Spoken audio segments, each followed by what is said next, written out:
Hello everyone. अन्वेषण IAS में आप सभी का स्वागत है। और आज के डेली करंट अफेयर टॉपिक में दो इम्पोर्टेंट टॉपिक है हमारे पास जो यूपीएससी के हिसाब से काफी इम्पोर्टेंट है। सबसे पहला है जीआई टैग को लेकर, ज्योग्राफिकल इंडिकेशन टैग को लेकर एक रिसेंटली आर्टिकल आई है द हिंदू में, तो उसके रिस्पेक्ट में हम लोग डिस्कस करेंगे कि क्या क्या इंपॉर्टेंट फैक्ट्स हैं, क्या क्या इंपॉर्टेंट एस्पेक्ट्स है जीआई को लेकर। और दूसरा जो इम्पोर्टेंट टॉपिक जो अभी काफी न्यूज में रह रहा है वो है इंडिया का नया हिट एंड रन लॉ। हम लोग देखेंगे कि आखिर इसके क्या प्रोविजंस हैं, क्या इसमें चेंजेस आए हैं, क्यों इसको लेकर विवाद चल रहा है, और साथ ही साथ हिट एंड रन लॉ से या हिट एंड रन के जो मामले हैं, जो एक्सीडेंट्स के मामले हैं, उनके ऊपर भी हम डिस्कशन करेंगे। तो सबसे पहले स्टार्ट करते हैं ज्योग्राफिकल इंडिकेशन टैग्स के बारे में। तो रिसेंटली 17 प्रोडक्ट्स को ज्योग्राफिकल इंडिकेशन टैग प्रोवाइड किया गया है। अगर हम जीआई टैग की बात करें तो किसी भी प्रोडक्ट के स्पेसिफिक ज्योग्राफिकल ओरिजिन को बताता है। जैसे अगर हम बात करें बनारसी पान की, तो बनारसी पान से नाम सिंपली से इंडिकेट होता है कि ये बनारस से ही ओरिजिनेट हो रहा है। अगर इसे जीआई टैग दिया गया है, अगर मान लेते हैं कोई पर्टिकुलर लड्डू है, तिरुपति के लड्डू हो गए या फिर कांजीवरम सिल्क हो गया, तो इनको अगर जीआई टैग है तो इन प्रोडक्ट्स पे वो जीआई टैग मेंशन होगा जो उस प्रोडक्ट की जो ओरिजिनल लोकेशन है उसको दिखाएगा, क्योंकि ये इसी जगह से ओरिजिनेट हुआ है। ठीक है? तो इस तरीके से ये जो प्लेस की जो ओरिजिन है, जो उसकी यूनिक क्वालिटी है, जो उसके ओरिजिन से जो रेपुटेशन है, उसको इंडिकेट करता है। जैसे आपने बहुत सारे अलग-अलग तरीके के डिफरेंट जो पान है या फिर जो सिल्क है, वो देखे होंगे। बट जो स्पेसिफिक लोकेशन है, जैसे कांजीवरम सिल्क हो गया या बनारस के पान हो गए, तिरुपति के लड्डू हो गए, जो वेस्ट बंगाल है, वहाँ का रसोगुल्ला हुआ। तो इन सभी को ज्योग्राफिकल इंडिकेशन टैग मिला है। इसका मतलब ये कि उस स्पेसिफिक प्लेस की कुछ ना कुछ क्वालिटेटिव फीचर है, जिसको ये ज्योग्राफिकल इंडिकेशन टैग इंडिकेट करते हैं। जैसे कि अभी हमने एग्जांपल दिया तिरुपति लड्डू का, नागपुर ऑरेंजेस का, तो ये सभी जो प्रोडक्ट्स हैं उनके ब्रांडिंग में, उनके क्वालिटी को इंश्योर करने में भी हेल्प करते हैं। कौन इसके लिए अप्लाई कर सकते हैं? जो ज्योग्राफिकल इंडिकेशन टैग है, इसके लिए ट्रेडर्स, जो ट्रेडर्स की बॉडीज हो सकती है, एसोसिएशन हो सकते हैं या ऑर्गेनाइजेशंस हो सकते हैं, ये सभी जीआई टैग के लिए अप्लाई कर सकते हैं, हिस्टोरिकल रिकॉर्ड को प्रोवाइड करके और प्रोडक्ट की यूनिकनेस को बताकर। बट एक चीज आप इसमें ध्यान रखना कि ये जो जीआई टैग है वो किसी एक इंडस्ट्री को नहीं बल्कि पूरे उस लोकेशन को प्रोवाइड की जाती है, पूरे उस एरिया को प्रोवाइड की जाती है जहां से ये ओरिजिनेट हो रहा है। अब आते हैं हम इसके कैरेक्टरिस्टिक फीचर्स पे। जो जीआई टैग्स है वो सिर्फ पॉपुलर प्रोडक्ट्स पे नहीं, बहुत सारे लाइक यूनिक रीजनल प्रोडक्ट्स हैं, उनको भी जीआई टैग प्रोवाइड किया जा सकता है। अब अगर हम बात करें तो हो सकता है कि इन प्रोडक्ट्स को जहां बनाया गया है, या मान लेते हैं कि कोई जस्ट एग्जांपल कि मान लेते हैं एक्स प्रोडक्ट को हमने बनाया लेट अस से पुणे में, तो जरूरी नहीं कि इसके जितने भी रॉ मटेरियल्स है वो पुणे से आए हो सकता है कि वो कहीं और से इनपुट मटेरियल जो है कहीं और से भी आया हो, बट इसका जो प्रोडक्शन है वो पुणे में किया गया हो। एग्जाम्पल बनारस की जो पान जो है उसके लीव्स जो है वो बिहार से, वेस्ट बंगाल से या उड़ीसा से आते हैं। अब अगर हम बात करें तो आज के डेट में इंडिया में 500 से अधिक जीआई टैग है जो अलग-अलग रीजन्स और प्रोडक्ट्स को आइडेंटिफाई करते हैं। जनवरी 7 2023 के अनुसार देखें तो 34 प्रोडक्ट्स जो हैं, जो 34 प्रोडक्ट्स क्लासेस हैं, वो एलिजिबल हैं जीआई टैग के लिए। तमिलनाडु की बात करें तो तमिलनाडु में सबसे अधिक 61 जीआई टैग्स जो है वो प्राप्त है। इसके बाद दूसरा नंबर आता है उत्तर प्रदेश का। और उत्तर प्रदेश में आप देख सकते हो जैसे चिकनकारी, जो चिकनकारी क्लोथ्स होते हैं, जो फैब्रिक्स होते हैं, जो लखनऊ से काफी फेमस है, उनको जीआई टैग मिला है।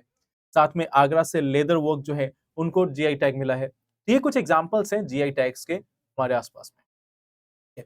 अब देखो जैसे यूपीएससी ने इसको लेकर एक सवाल पूछा था 2018 में। इंडिया ने जीआई टैग को इनैक्ट किया है in order to comply with the obligations to. India ने जीआई एक्ट को क्यों या किसके ऑब्लिगेशंस को कंप्लाई करने के लिए इनैक्ट किया है? आंसर है simply world trade organisation. World trade organisations के जो दिशा निर्देश थे, जो वर्ल्ड ट्रेड ऑर्गेनाइजेशन के जो हम पार्ट बने, उसके अकॉर्डिंग जो ऑब्लिगेशंस थे उनको मीट करने के लिए इंडिया ने geographical indication of good registration and protection act 1999 को पास किया था, इनैक्ट किया था। अब आते हैं हम दूसरे इंपॉर्टेंट टॉपिक पे। इंडिया में नया हिट एंड रन लॉ जो है वो काफी ज्यादा विवादों में है। अलग अलग राज्यों में जो ट्रांसपोर्टर्स हैं, कमर्शियल ड्राइवर्स हैं, महाराष्ट्र में, छत्तीसगढ़ में, वेस्ट बंगाल में, पंजाब में, ये हिट एंड रन इंसिडेंट से जो रिलेटेड जो प्रोविजन आया है उसको लेकर प्रोटेस्ट कर रहे हैं। करंट प्रोविजन क्या है? भारतीय न्याय संहिता 2023 का जो सेक्शन 106 सब क्लॉज 2 है, वह अगर मान लेते हैं किसी ने मान लेते हैं किसी बस से, ट्रक से या किसी भी गाड़ी से किसी पर्सन को टक्कर लग गई और टक्कर लगने के बाद वो ठोकर मारने वाला पर्सन उस जगह से भाग जाता है, तो उस केस में उसे 10 वर्षों तक की सजा हो सकती है। और साथ ही साथ अ, अगर हम बात करें, ये मैक्सिमम पनिशमेंट जो है वो 10 इयर्स का है। और फाइन जो है कई बार बोला जा रहा है कि इसमें 7 लाख रुपीस तक का फाइन है, बट ओरिजिनली प्रोविजन में ऐसा फाइन 7 लाख रुपीस तक भारतीय न्याय संहिता में ऐसा कुछ प्रोवाइड नहीं किया गया है। वहीं पे बात करें प्रोटेस्टर्स का आर्गुमेंट क्या है? प्रोटेस्टर्स का कहना है कि स्ट्रिक्ट एक्शन तो हिट एंड रन केसेस में नेसेसरी है, बट जो नया कानून बना है उसमें काफी फ्लॉज हैं जिसको रिकंसिडर करने की जरूरत है। जैसे मान लेते हैं कि अगर कोई अनइंटेंशनल एक्सीडेंट हुआ है तो उस केसेस में जो सीवियर पनिशमेंट्स हैं उनको पर्टिकुलरली रिकंसिडर करने की, दोबारा सोचने की जरूरत है। ट्रांसपोर्टर्स का कहना है कि जो चैलेंजिंग वर्क कंडीशन है, जो लॉन्ग ड्राइविंग आवर्स हैं, जो डिफिकल्ट रोड्स हैं, इन सभी का भी ध्यान रखा जाना चाहिए। जैसे गवर्नमेंट सिर्फ अगर पेनाल्टीज इंपोज कर रही है तो उनको साथ साथ ये भी देखना चाहिए कि इस ट्रांसपोर्ट सेक्टर में क्या चैलेंजिंग वर्क कंडीशन है। जो ड्राइविंग आवर्स है वो काफी लॉन्ग होते हैं, कई बार वो 24 घंटे 36 घंटे तक लगातार गाड़ियां चलाते हैं, इससे भी अधिक समय तक। और जो रोड्स की कंडीशन है वो कई राज्यों में कई जगहों पे सही नहीं है, जिसके कारण भी काफी फटीग एंड प्रॉब्लम्स आती है। जो ट्रांसपोर्टर्स और ड्राइवर्स हैं उन्होंने एक और कंसर्न रेज किया है कि जो 35 लाख से ऊपर ट्रक ड्राइवर्स हैं उनको सही से ट्रीट नहीं किया जा रहा है। उनके खिलाफ ये लॉ, या एक तरीके से बोल सकते हैं कि ये लॉ जो है बिल्कुल उनके खिलाफ ही एक तरीके से बनाई गई है। अब आते हैं कि अगर हम हिट एंड रन से रिलेटेड मामलों को देखें तो लगभग हर दिन इंडिया में रोड एक्सीडेंट से 462 डेथ्स होती है। अगर हम बात करें तो पूरे ग्लोबल लेवल पे जो रोड क्रैश में डेथ है वो 5% डिक्रीज हुई है। वहीं पे अगर हम भारत की बात करें तो इंडिया में 12 दशमलव ईयर ऑन ईयर इंक्रीज देखने को मिला है रोड एक्सीडेंट में। तो जहां एक तरफ वैश्विक लेवल पे, वैश्विक स्तर पे, ग्लोबल लेवल पे रोड एक्सीडेंट से रिलेटेड डेथ के मामले कम होते जा रहे हैं, वहीं पे भारत में ये हर साल 12% बढ़ रहे हैं।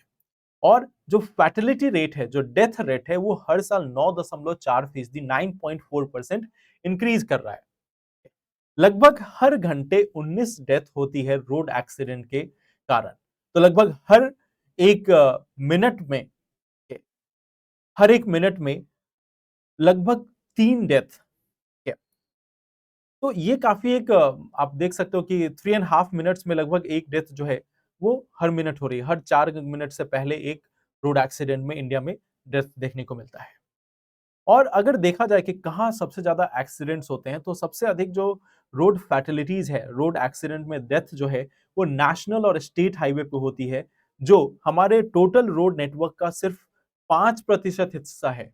यानी हमारे जो नेशनल हाईवेज है, जो स्टेट हाईवेज है, उन पे एक्सीडेंट के मामले सबसे अधिक है। इवन दो ये रोड जो है वो मात्र 5% हिस्सा है, हमारे टोटल रोड्स के सिर्फ 5% हिस्से में आते हैं नेशनल हाईवे।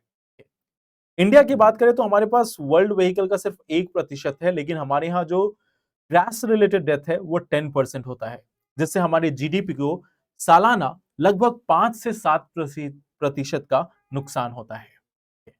अगर हम इससे आगे बात करें कि इस नए लेजिस्लेशन का मोटो क्या है, उद्देश्य क्या है, ये सिंपली जो हिट एंड रन के जो अलार्मिंग फिगर्स है जिसको अभी हम लोगों ने डिस्कस किया उसे कम करने की कोशिश करता है। जो ड्राइवर्स हैं वो रैश या नेग्लिजेंट ड्राइविंग ना करें, इस चीज को सुनिश्चित करने की कोशिश करता है ताकि जो डेथ के मामले हैं वो कम हो सके।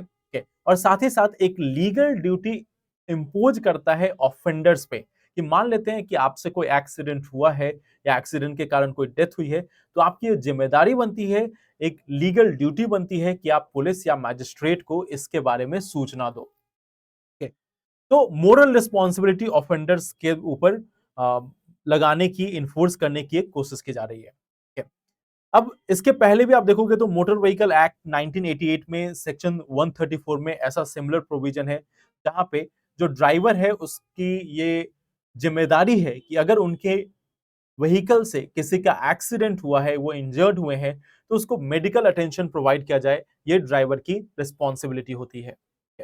तो ये कुछ अगर हम मोटर व्हीकल अमेंडमेंट एक्ट 2019 के प्रोविजंस की बात करें, ठीक है, तो मोटर व्हीकल एक्ट का सेक्शन 161 ए ये बोलता है कि हिट एंड रन एक्सीडेंट में जो डेथ है उस केस में 2 लाख की जो कंपनसेशन है वो प्रोवाइड की जाएगी। अगर कोई सीरियसली हर्ट हुआ है तो वहां पे 50,000 का जो कंपनसेशन है वो प्रोवाइड किया जाएगा।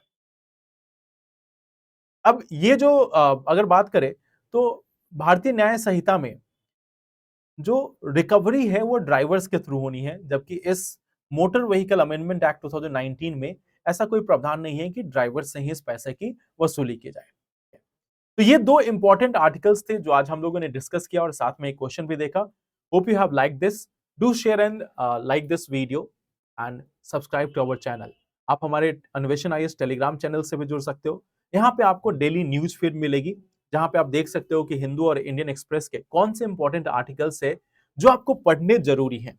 साथ ही साथ यहाँ पे डेली आपको क्विजेस मिलेंगे जो सब्जेक्ट मैटर के साथ साथ करंट अफेयर पे भी फोकस्ड होते हैं। इसके साथ साथ इंपॉर्टेंट आर्टिकल्स प्रीलिम्स को लेकर स्पेशली हम कुछ इंपॉर्टेंट ग्राफिक्स शेयर कर रहे हैं, जिसको यूज करके आप आसानी से चीजों को याद कर सकते हो। मेंटरशिप सपोर्ट भी मिलेगा और बाकी चीजें भी। Thank you sir very much for watching this video. All the best. Good night.